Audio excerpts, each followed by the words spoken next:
Moras Hispano-Dengue Registro Asliu e Centro de Saúde e Internamento Município Liquiçá.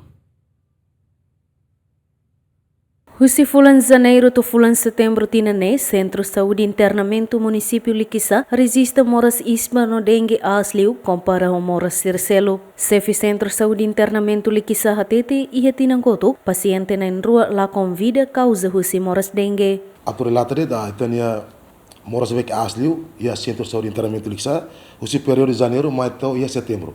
Quer moras período para asma que ISPA, né, 14.432 pessoas.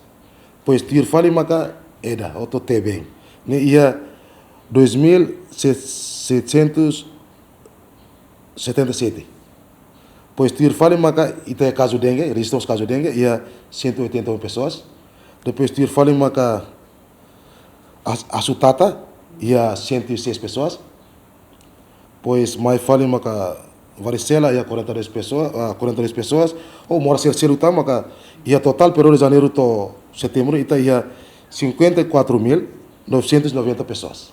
Ia tinang kotuba ita caso rua, ita lá com a rua, ou dengue hemorrágico.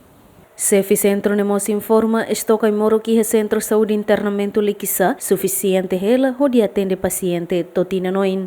Provisório até ter ia Centro de Internamento Liquiçá itania estoque né suficiente ela para ela atende ba to fim do ano dele. Daudang ne total médico no pessoal saúde e Centro de Saúde e Internamento Liquiçá, hamuto katus rua lima nulo, composto husi médico, parteira, enfermeira, técnico laboratório no administração, Dilma Suzeti, Azina Lola, GMN.